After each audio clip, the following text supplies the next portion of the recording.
हाय दोस्तों, ये जो मैंने इससे पहले अंडर रूट 2 वाले सवाल कराए थे, रूट 2, रूट 3, रूट 5 और रूट 7, रूट 11 ऐसे सवाल कराए थे जो कि इससे पहली वाली वीडियो में दे रखे हैं।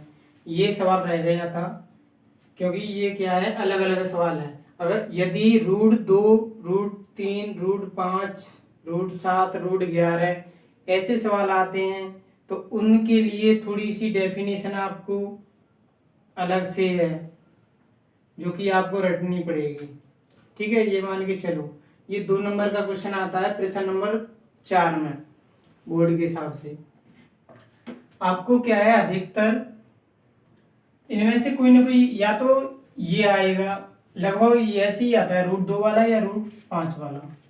ठीक है, इसके अलावा ये नहीं आता है तो आप में से ये वाला दे सकता है फिर तो। ठीक है, ये मिश्रण वाले, इसके लिए छोटी सी 2 लाइन की है। ठीक है, तो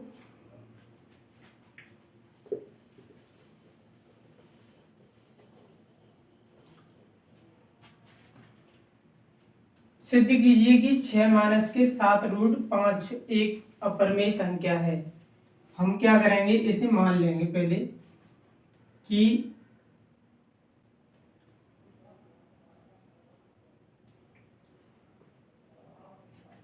माना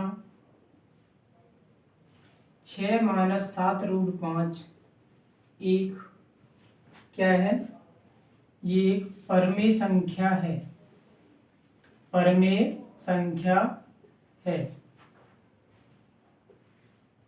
ये परमेय है तो हम इसे 6 माइनस 7 रूट 5 बराबर डेफिनेशन से a बटे बी, वेयर जहां b बराबर नहीं है 0 के। ठीक है, इसके बाद क्रम से 6 को उधर ले जाओ तो माइनस के 7 रूट 5 बराबर माइनस के 7 रूट 5 बराबर a बटे बी माइनस के 6। इसका ले लो भाई एलसीएम। अब एलसीएम कितना आएगा, इसका लासा लेंगे तो b और 1 का लासा क्या आएगा, b का भाग देंगे तो a माइनस की 6b, यानी यहाँ क्या बचा, माइनस के 7 का अंडर रूट 5 से क्या हो रहा है, गुणा हो रहा है ना, गुणा हो रहा है तो गुणा की संख्या किस में जाएगी, भाग में। तो यहाँ रह जाएगा कितना, रूट 5 और ये आ जाएगी माइनस के 7b। ठीक है, इस माइनस का इसमें भाग दे दो, या तो यहीं तक सॉल्व कर दो या आगे ले जा रहे हो तो माइनस का भाग देंगे तो ये माइनस की ये हो जाएगी और ये क्या हो जाएगी, प्लस। तो यहाँ लिखना चाहो तो ये लिख देंगे 6b प्लस की हो जाएगी माइनस की a बटे 7b। यहाँ तक आपको सॉल्व करना है। ठीक है, ये जो कल वाली वीडियो में मैंने रूट 2 वाले रूट 5 वाले कराए थे ना, उससे सरल है ये। ठीक है, आपको क्या है, सीधा सीधा सॉल्व करना है, ओनली अंडर रूट वाली संख्या के बराबर रखना है, बाकी सभी संख्याओं को दूसरे पक्ष में लाना है, पक्षांतरण करना है। ठीक है, इसके बाद फिर सीधा सीधा लिखना है कि चूंकि a और b पूर्णांक हैं, यहाँ ये भी लिख सकते हो कि चूंकि 6 और 7 a और b पूर्णांक हैं, ये क्या है, पूर्णांक 6 संख्या 7 a और b पूर्णांक संख्या है, इसलिए ये पूर्णांक है तो ये क्या होगी, पूर्णांक संख्या होंगी तो पूर्णांक संख्याओं से क्या बनेगी, परमेय संख्या। और परमेय संख्या कौन सी हो जाएगी, 7 माइनस 6b माइनस के a बटे 7b, एक क्या हो जाएगी, परमेय संख्या हो जाएगी। अगर ये परमेय हो जाएगी तो ये भी क्या होगी, परमेय होगी। तो रूट 5 क्या होगी, भी एक परमेय संख्या होगी और ये परमेय संख्या होगी। लेकिन चूंकि परंतु इस तथ्य का विरोधाभास प्राप्त होता है, क्यों, क्योंकि क्या ये परमेय नहीं है, कौन सी मानी हमने, ये क्या है कि रूट 5 एक क्या है, अपरमेय संख्या है और अपरिमेय संख्या है, तो अतः हम यह निष्कर्ष निकाल सकते हैं कि जो संख्या है अपनी 6 - 7√5 ये क्या है, एक अपरिमेय संख्या होगी। ठीक है, तो दोस्तों ये वीडियो कैसी लगी? वीडियो अच्छी लगी हो तो मेरे चैनल को लाइक और सब्सक्राइब करें और अधिक से अधिक शेयर करें। जय हिंद, जय भारत। 510 और 92 का HCF और LCM ज्ञात करें और सत्यापित कीजिए। ठीक है, ये भी 2 नंबर का है।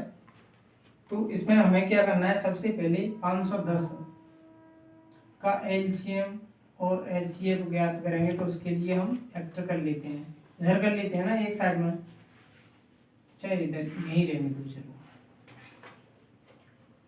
2 से काट दो, 2 दूनी 4 बचा 1, 2 पंजे 10, 2 पंजे 10, 3 से काट दो, 3 8 24, 3 5 15, 3 से काट दो, 3 दूनी 6, 5 से कटेगी ये तो 5 1 5 और बचे कितने, 5 7 35, 17 से काट दो 1। 92 की भी अभाज्य गुणनखंड करने हैं, 2 चौक 8 बचा 1 6, 2 दूनी 4, 2 तिया 6 और 23 से काट दो 1। ठीक है, 510 के अभाज्य गुणनखंड करेंगे तो ये कितने हो गए, 2 का 1, 3 का 1 और 1 5 का और 1 17। 92 की 2 का 1, 1 और 2 और 1 23। तो यहाँ तो 2 2 के 2 और 1 23। ठीक है, LCM ज्ञात करना है, SCF ज्ञात करने के लिए हमें क्या करना है कि 92 और 510 का SCF हमेशा ज्ञात करते हैं। तो क्या करेंगे भाई कि सम में से सबसे छोटी घात लेते हैं ना, तो यहाँ 2 2 के कितने 2 हैं और यहाँ कितना 1, तो 2 का 1 आएगा। ठीक है, और क्या कॉमन है, और कॉमन नहीं है, तो SCF कितना आया 2। LCM 92 और 510 का, तो LCM में अधिकतम घात लेते हैं, तो 2 2 की कितनी घात है यहाँ 2, 1 3 का है, 1 5 का है, 1 17 है और 1 23 है। ये कितने हो जाएंगे, 2 का वर्ग 4, 4 तिया 12, 12 पंजे 60, 60 इंटू 23 करोगे तो ये LCM आ जाएगा कितना 23 460। ठीक है, गुणा करके देख सकते हो, 2 का वर्ग 4, 4 तिया 12, 12 पंजे 60, 60 इंटू 17 करोगे तो 0, 17 का 102, गुणा करोगे 23 से 0, 23 दूनी 40 की 6 हासिल 4 0 और 23 का 23 यानी 23 460। ठीक है, ये आया LCM। हमें ज्ञात क्या करना है, SCF और LCM ज्ञात करना है, उसके बाद क्या करना है, सत्यापित करना है ना, तो सिद्ध करना है। सिद्ध करने के लिए क्या करेंगे, यानी जांच लिख देंगे या सत्यापित लिख देंगे। ठीक है क्या नहीं, सत्यापित या जांच। जांच करने के लिए क्या लिखेंगे कि पहली संख्या इंटू दूसरी संख्या का लासा और मासा क्या होना चाहिए, LCM इंटू SCF के बराबर होना चाहिए। ठीक है, तो यहाँ पहली संख्या कितनी है 510, गुणा करना है 92 का, बराबर LCM है 23 460 इंटू SCF है 2। ये दोनों आंसर बराबर आने चाहिए, तो 0 2 चौक 12 की 2, 2 चौक 8 1 9, 2 तिया 6 और 2 दूनी 4, 46 920 इतना ही आ रहा है, तो लगभग इतना ही आएगा 46 920। इस प्रकार ये क्या होगा, सिद्ध होगा, है ना। हाँ तो दोस्तों, यदि 408 और 1032 का HCF 1032 है माइनस 408 इंटू 5 के रूप में व्यक्त किया जा सकता है, तो m का मान ज्ञात कीजिए। यहाँ इस वाले सवाल में अच्छा सवाल है ये, ठीक है, m का मान ज्ञात करने के लिए अच्छा है। तो हमें क्या करना है, पहली संख्या और दूसरी संख्या दे रखी है, उन दोनों का सबसे पहले एचसीएफ ज्ञात करना है, ठीक है।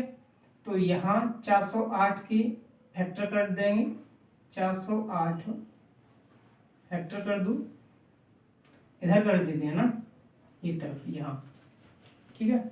408 कितना होगा, 2 दूनी 4, 0 2 चौक 8, फिर 2 से 2 एकन 2, 0 2 दूनी 4, फिर 2 से 2 पंजे 10, 2 से 3 से काट दो ना, 3 से काटें तो 3 3 एकन 3, 3 7 21, 17 से काट दो, 17 एकन 17, 1032 के फैक्टर कर दो। सेम ऐसे ही है, 2 पंजे 10, 2 एकन 2, 2 छिक 12, 2 से 2 दूनी 4, 2 पंजे 10, 2 अट्ठे 16, 2 एकन 2, 2 दूनी 4, 2 नंबर 18, 2 एकन 2, 2 दूनी 4 और 2 नंबर 18, और ये 3 से काट दूँ, 3 चौक 12, 3 तिया 9, 43 से काट दो एक बार, ठीक है। इस प्रकार यहाँ 408 के फैक्टर कितने होंगे, 2 2 के 3, एक 3 का एक 17, तो इसे लिख देंगे 2 की घात 3 इंटू 3 इंटू 17। 1032 के फैक्टर क्या हुए हैं, 2 2 के 3, एक 3 का और एक 43, ठीक है। यहाँ 2 2 के 3 है और एक 3 का और एक 43। हमें क्या ज्ञात करना है, एचसीएफ कितने का, 408 और 1032 का कितना आएगा भाई। देखो एचसीएफ ज्ञात करने के लिए हमें दोनों में कॉमन होना चाहिए, होगा नेक्स्ट, तो 2 की घात 3 यहाँ भी, 2 की घात 3 यहाँ भी, सबसे कम घात लेते हैं, तो दोनों में 2 की घात 3 है, तो यहाँ 2 की घात 3 इंटू एक 3 का आ जाएगा, ठीक है, और कोई कॉमन नहीं है, तो ये कितना हो जाएगा, 8 इंटू 3 बराबर 24, ठीक है। अब हमें क्या करना है, ये भी एचसीएफ है और एक एचसीएफ अपने पास दे रखा है, इन दोनों को क्या कर देंगे बराबर, तो m का मान आ जाएगा। देखिए यहाँ लिख देंगे, चूंकि 1032 m माइनस 408 इंटू 5 बराबर दे रखा है 24 की, ठीक है, ये प्रश्न के अनुसार। तो यहाँ लिख देंगे 1032 m माइनस, ठीक है, माइनस की संख्या गुणा कर दो, भले ही चाहो तो, 5 अट्ठे 40 और 5 चौक 20 बराबर 24, ये हो जाएगा 1032 m बराबर कितना हो जाएगा भाई, 24 प्लस 2040, ये कितने हो जाएंगे, 2064, ठीक है। और m का गुणा हो रहा है 1032 से, तो इधर कितने भाग होगा ना, और ये कितनी बार कटेगी, सीधी सीधी 2 बार, तो m का मान कितना आएगा, तो अतः m बराबर कितना होगा, 2 होगा, ठीक है।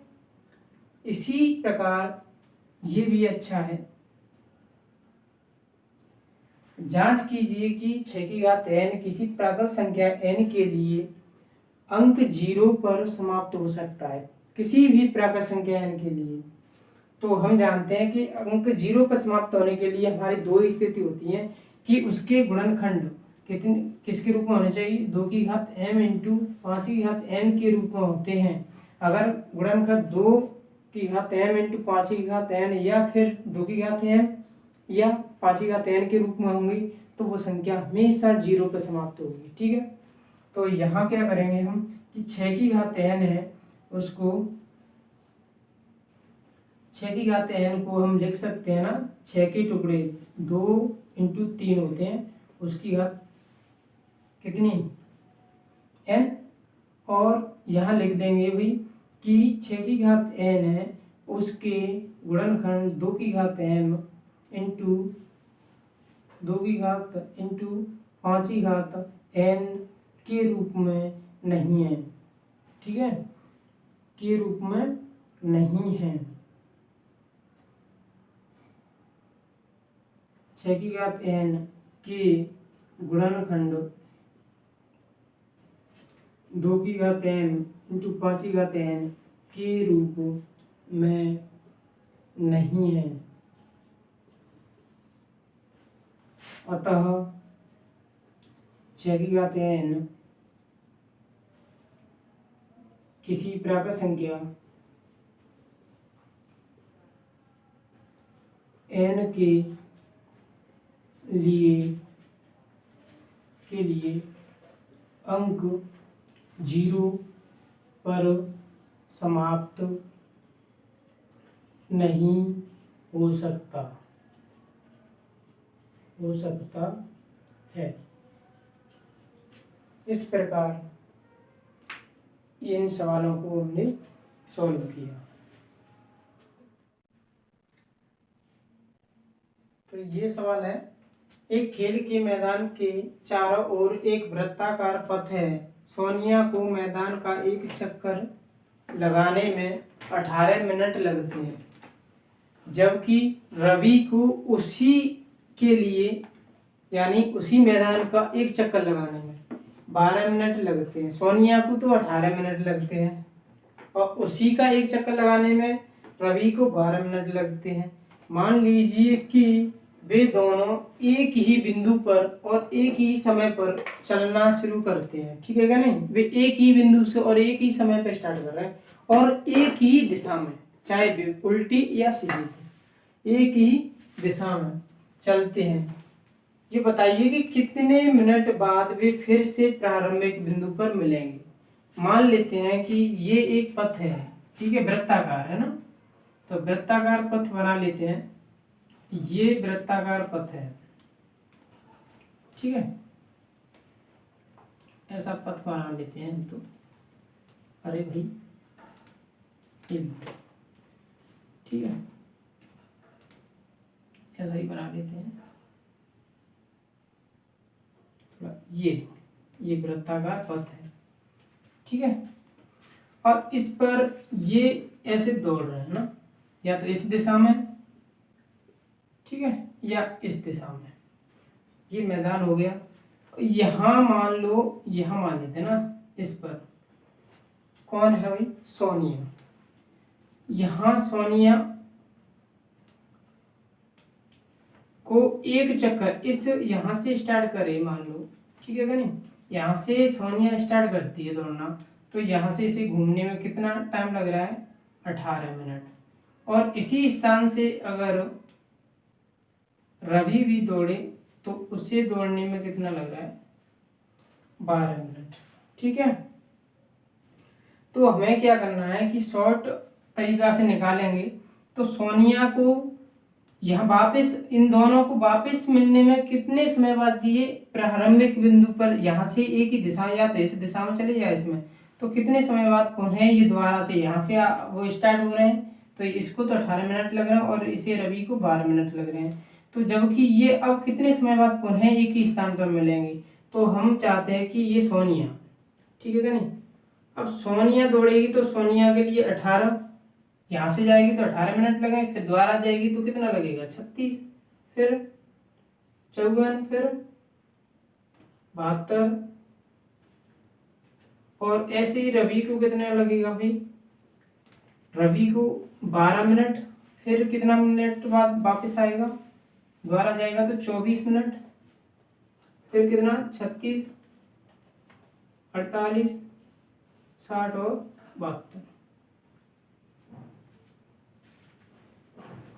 और इसे ऐसे करके ये जाते रहेंगे ना। तो ये फिर दोबारा से कब मिलेंगे भाई? स्टार्टिंग में कब मिलेंगे? ये 36 पे मिलेंगे ना। कितने मिनट बाद? 36 मिनट बाद। तो हम क्या करेंगे कि अगर वृत्ताकार आए तो हम शॉर्ट निकालेंगे, तो ज्यादातर हम इसे एलसीएम लेकर के हम ज्ञात कर सकते हैं, ठीक है क्या नहीं? जैसे, लेकिन ये आपको बोर्ड परीक्षा में ऐसे नहीं करना है ना, ऐसे नहीं करना है। आपको ये चित्र बनाना है बस, और इसमें सोनिया और रवि का नाम लिखना है। इसके बाद हमें तो ये लिखना है भाई कि दिया है क्या? दिया है सोनिया ठीक है।